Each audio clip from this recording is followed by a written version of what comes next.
दोस्तों वीडियो सिर्फ और सिर्फ एजुकेशनल पर्पस के लिए है, इन्वेस्टमेंट एडवाइस नहीं है। तो वीडियो को देखकर आप सीख सकते हो और इन्फॉर्मेशन को ले सकते हो।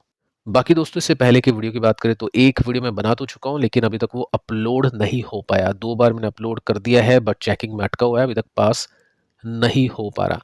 तो सेकेंड वीडियो मैं बना रहा हूँ। फर्स्ट वीडियो देखते हैं आपके पास में कब तक पहुंचता है। अगर ये प्रॉब्लम सॉल्व हो जाती है तो आज पहुंचेगा, नहीं तो कल ओपन मार्केट में पहुंचेगा।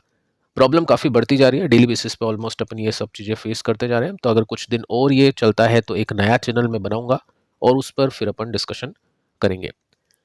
सो यूएस के बाज़ार पे आते हैं। जस्ट अभी ओपन होने वाला है, 5 मिनट बाकी है जब मैं ये रिकॉर्ड कर रहा हूँ। तो मैंने सोचा कि फ्यूचर अपन देख लेते हैं। सो फ्यूचर ओके है डाउ जोन्स के। इसका मतलब जो अटैक किया है ट्रंप ने, उसका कुछ खास इम्पैक्ट यूएस के मार्केट पे भी नहीं पड़ा और इंडियन मार्केट के ऊपर भी नहीं पड़ा। इंडियन मार्केट नीचे क्यों थे? ट्रंप की धमकी की वजह से। सो वो सब चीज़ें अपन ने डिस्कस कर ली है पिछले वीडियो में, तो आप उसको चेक करना। आज का डेटा देख लेते हैं एफआईएस ने क्या किया। तो कुछ खास नहीं किया, जस्ट 36 करोड़ की बिक वाली एफआईएस ने की है। सो बेसिकली दोस्तों अभी के समय नंबर्स के ऊपर फोकस होगा इन्वेस्टर्स का। सबसे इंपॉर्टेंट है Q3 के नंबर्स। उससे पहले हम बोल सकते हैं बजट भी काफ़ी इंपॉर्टेंट रहने वाला है।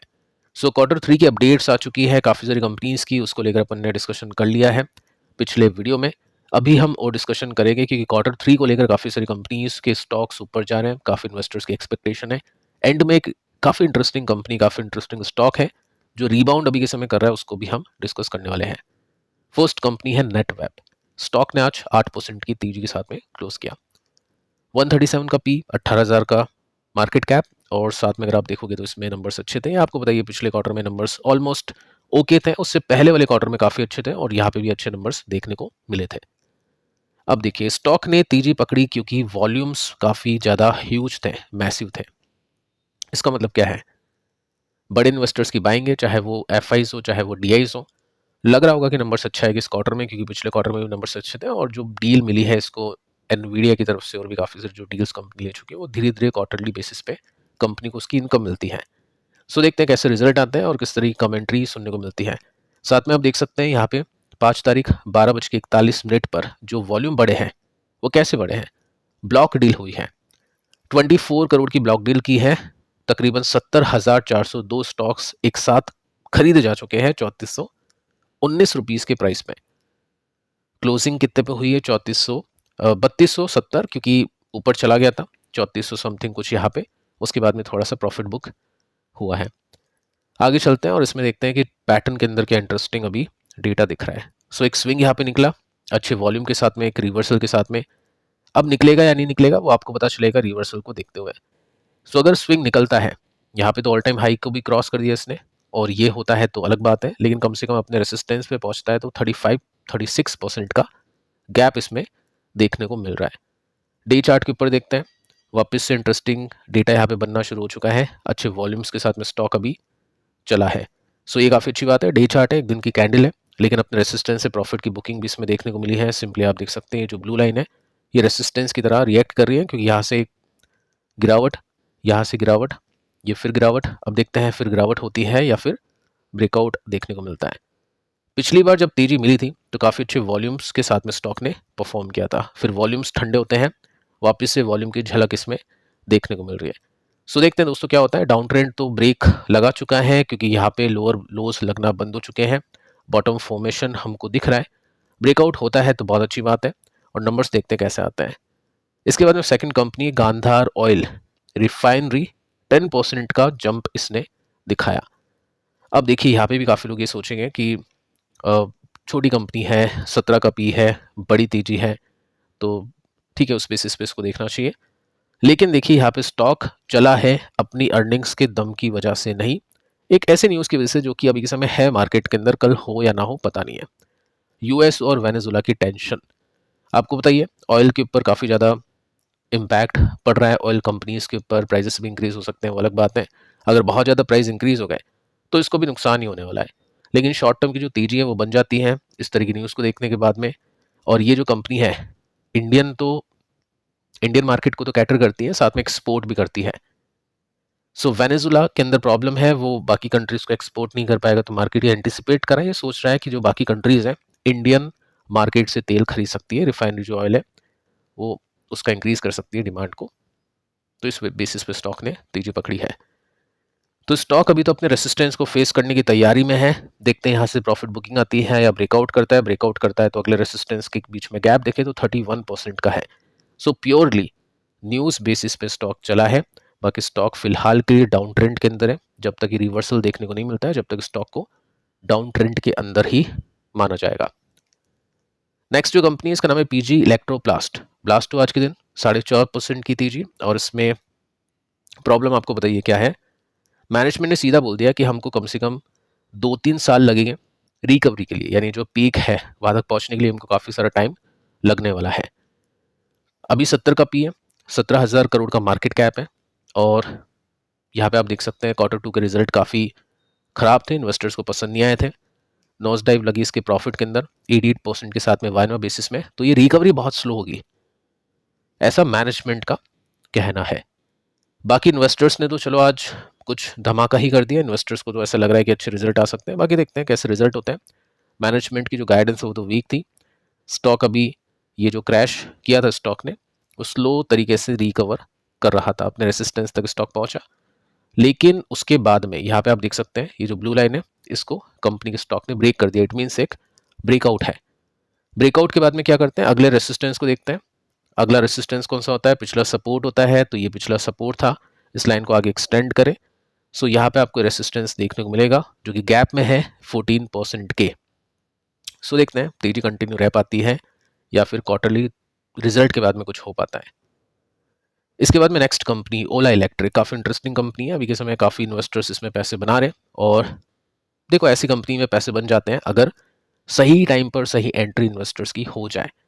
ये डेटा ड्रिवन कंपनी है, लॉन्ग टर्म का कुछ अता पता नहीं है, लेकिन अभी शॉर्ट टर्म बेसिस पे काफ़ी अच्छा डेटा है तो कंपनी अच्छा करेगी। शॉर्ट टर्म बेसिस पे डेटा खराब होगा तो कंपनी खराब करेगी। 7% की तेजी है। हमने देखिए दोस्तों यहाँ पे देखा कि टर्न अराउंड हो रहा है कंपनी के अंदर, यानी जो कंपनी का मार्केट शेयर घट रहा था कंटिन्यूसली, वो अब इंक्रीज होना शुरू हो चुका है। उसके पीछे का रीज़न क्या है, एक बाइक जो कंपनी ने अभी निकाली है, इसकी वजह से भी काफ़ी अच्छी एक्सपेक्टेशन बढ़ चुकी है। ठीक है, ये अभी रीज़न बनेगा आगे चल के, लेकिन उससे पहले ही थोड़ी सी रिकवरी आने लग गई, तो मार्केट को लग रहा है कि इस बाइक के आने के बाद में और अच्छी रिकवरी आ सकती है। साथ में आप देख सकते हैं 2026 टर्न अराउंड का साल इसमें हो सकता है, सिग्नल मिल रहा है काफ़ी ज़्यादा अच्छा।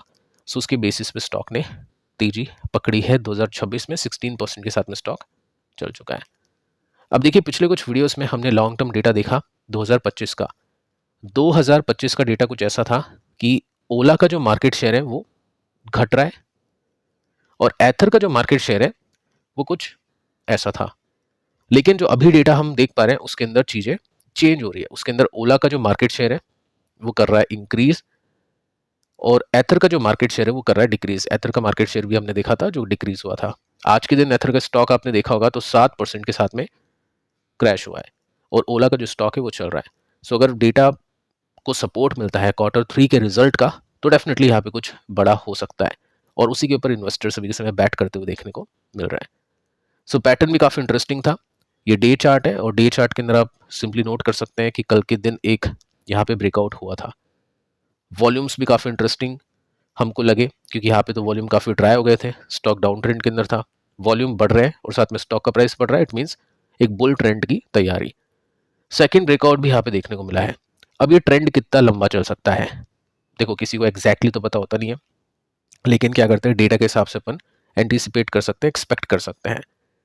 सो डेटा क्या कहता है, जब भी मार्केट शेयर इंक्रीज करता है या जब भी कुछ अच्छी कमेंट्री आती है तो अच्छे वॉल्यूम्स आते हैं तो स्टॉक चल जाता है। यहाँ पे 54% के साथ में चला, यहाँ पे ऑलमोस्ट डबल हो गया। अभी कितना चला, अभी जस्ट 45% चला है। तो क्या पता ये 55% चले यहाँ तक की तरह, क्या पता ये 100% चले, किसी को पता नहीं है। तो जब तक डाउन ट्रेंड नहीं होगा जब तक नहीं पता हो सकता है, लेकिन स्टॉक अभी के समय चल रहा है और अभी गैप भी काफ़ी अच्छा बाकी है। सो यहाँ पे इन्वेस्टर्स बैट करते हुए देखने को मिल रहा है। अब इसके बाद में देखिए दोस्तों एक इंटरेस्टिंग कंपनी को देखते हैं। एक स्मॉल कैप कंपनी है और कंपनी का नाम है राज रतन ग्लोबल वायर। 6% की तेजी इसमें बनी है और काफ़ी इंटरेस्टिंग डेटा इसमें देखने को मिल जाते हैं। 2,500 करोड़ का मार्केट कैप, बहुत छोटी कंपनी है। 42 का पी, यानी ओवर वैल्यूड भी नहीं है और अंडर वैल्यूड भी नहीं है। साथ में हम ये देखते हैं कि स्टॉक ने कैसी तेजी पकड़ी 2020 से लेकर 22 के बीच में, तो 3325% के रिटर्न है। ठीक है, यहाँ पे इस कंपनी की जो अर्निंग की साइकिल थी वो पीक हो गई थी, सैचुरेट हो गई थी, उसके बाद में फिर अर्निंग्स घटना शुरू हो गई। साथ में आप ये देख सकते हैं पिछले क्वार्टर में कंपनी ने सेल्स तो बढ़ा दी है, प्रॉफिट भी कहीं ना कहीं 7% के साथ में इंक्रीज कर चुके हैं। देखो प्रॉब्लम चल रही है प्रॉफिट के मार्जिन की। मार्जिन कैसे थे, 10% के साथ में घटे थे इसके वाई एन वाई बेसिस में। सो ये अगर बढ़ने लग गए तो कंपनी फिर वो रिकवर कर जाएगी। क्यों, उसको देखते हैं आगे चल के। बाकी आप इसमें नोटिस कर सकते हैं कि company Beed wire, black wire बनाती है, ऐसे वायर्स जो कि ऑटोमोबाइल, कंस्ट्रक्शन और इंजीनियरिंग सेगमेंट के अंदर काफ़ी इंपॉर्टेंट है। ऑटोमोबाइल के अंदर अभी के समय काफ़ी अच्छी तेजी चल रही है, रिकवरी आ रही है, जीएसटी कम होने की वजह से काफ़ी अच्छी डिमांड हो चुकी है, तो ये जो कैटेगरी है इसको काफ़ी अच्छा सपोर्ट कर रही है। अब देखिए सेल्स कोई दिक्कत नहीं है, 17, 18, 19, 20, 21, उसके बाद में एक जंप, उसके बाद में स्लाइटली तेज, कोई प्रॉब्लम नहीं है। प्रॉफिट को देखने चले तो प्रॉफिट इसके वॉलेटाइल हो गए थे, काफ़ी अच्छी तेजी पकड़ी, अब वो तेजी सस्टेन हो नहीं पाई, उसके बाद में प्रॉफिट इसके ड्रॉप होना शुरू हो गए। क्या रीज़न रहा होगा, प्रॉफिट के मार्जिन घटना, ऑब्वियस है क्योंकि सेल्स तो बढ़ रही है, प्रॉफिट नहीं बढ़ पा रहे, इट मीन्स प्रॉफिट के मार्जिन सस्टेन नहीं कर पा रहे। अभी इन्वेस्टर्स को थोड़ा सा भरोसा आ चुका है क्योंकि 124, 171, 59, अब उसके बाद में प्रॉफिट और नीचे जाता ट्रेंड के हिसाब से, लेकिन यहाँ पे बन चुका है बेस, और मैनेजमेंट की जो गाइडेंस है वो अच्छी है कि अगले कुछ टाइम में हम रिकवरी कर सकते हैं। तो यहाँ पे कंपनी ने प्रॉफिट के हिसाब से देखे तो एक बॉटम बना लिया है, अभी तक का डेटा यही बता रहा है, आगे चल के देखते हैं आगे का डेटा क्या कहेगा, क्या दिखाएगा, लेकिन फिलहाल के लिए ये डेटा हमको दिख रहा है। अगर यहाँ से रिकवरी आती है तो वो चार्ट के अंदर रिफ्लेक्ट होगा, यहाँ पे रिकवरी आने से पहले चार्ट के अंदर आपको रिकवरी आती हुई देखने को मिल जाएगी।